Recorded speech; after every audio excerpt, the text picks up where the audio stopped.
Praise దేవుని స్తోత్రం. హల్లెలూయా. Hosanna వైఎస్ఎస్పీ ministry పరిచయం జరిపిన మీ అందరికీ శుభాభివందనాలండి. ఉదయకాలమైన దేవుని వాక్యాన్ని ధ్యానం చేద్దాం. యెషయా గ్రంథము 43వ అధ్యాయము 19వ వాక్యం. ఇదిగో నేను ఒక నూతన క్రియ చేయుచున్నాను, ఇప్పుడే అది మూలుచును, మీరు దాన్ని ఆలోచింపరా?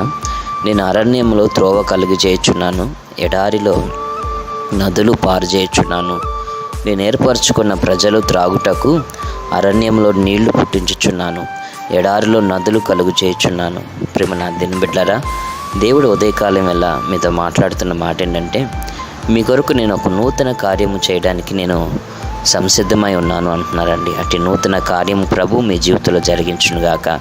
ఈ నూతన కార్యము మీ జీవితంలో జరగాలంటే యెషయా గ్రంథము 43వ అధ్యాయము 18వ వాక్యంలో చూస్తానండి. ఈ 18వ వాక్యంలో మునుపటి వాటిని జ్ఞాపకం చేసుకొనొకటి, పూర్వకాలపు సంగతులు తలంచుకొనొకటి అనేసి అక్కడ రాయబడి ఉంది. అంటే మునుపటి వాటిని మనం జ్ఞాపకం చేసుకోవటం వల్ల నూతనత్వం ఉండదు. పూర్వకాల సంగతులన్నీ మన మనసులో పెట్టుకోవడం వల్ల నవనూతనమైన కార్యం అనేది మనం మన జీవితంలో చూడలేమండి.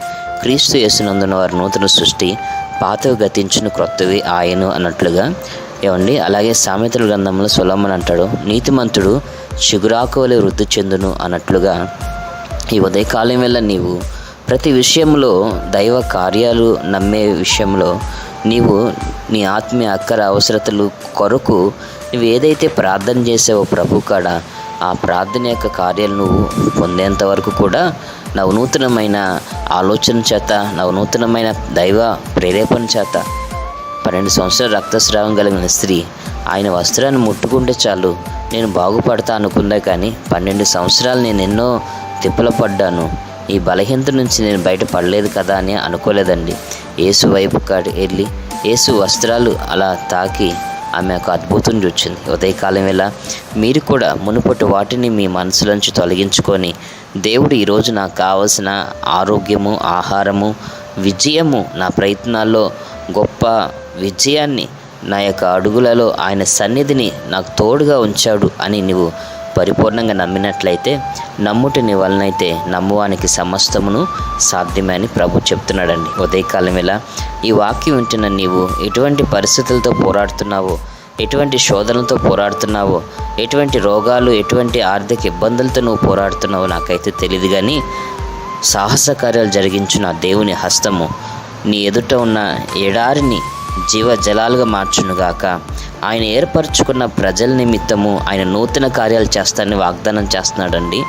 అరణ్యంలో త్రోవ కలిగిస్తానంటున్నాడండి, ఎడారిలో నదులే పారజేస్తానంటున్నాడండి. కారణం ఏంటంటే నేను ఏర్పరచుకున్నాను కాబట్టి అంటున్నాడండి.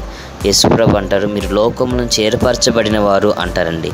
కాబట్టి నీ యొక్క శోధనలో, నీ బాధల్లో, నీ ఇబ్బందుల్లో లోక ఆదరణ నీకు కరువై ఉండొచ్చేమో, లోక జనుల యొక్క ప్రేమ నీకు కరువై ఉండొచ్చేమో, లోక జనుల యొక్క సపోర్ట్ నీకు కరువై ఉండొచ్చేమో.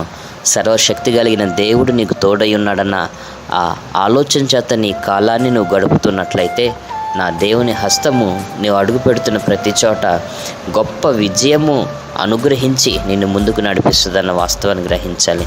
అట్టి కృపతో ఉదయకాలం వేళ ప్రభు మిమ్మల్ని నింపునుగాక. ఆమేన్. మీ కొరకు చిన్న ప్రార్థన. కృపా సత్య సంపూర్ణకు దేవానికి స్తోత్రమయ్యా. సమస్తము నూతన పరచబడుతున్నాయి.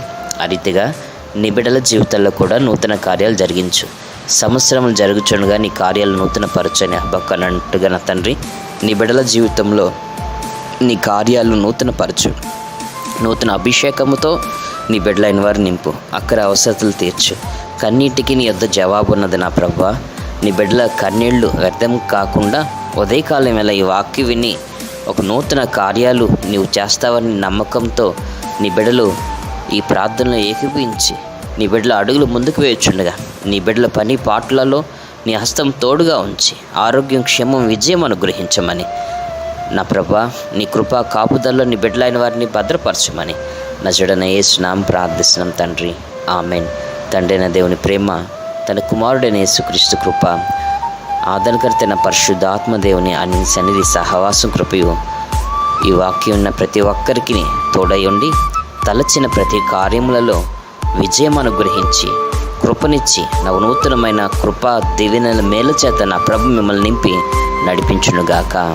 ఆమెన్. హోసన్న వైఎస్ఎస్బి మినిస్ట్రీ పరిచయ తరపున మీ అందరికీ శుభాభివందనాలు. ప్రభు ఉదయకాల దిన దీవెనల చేత మిమ్మల్ని నింపి తృప్తిపరచునుగాక.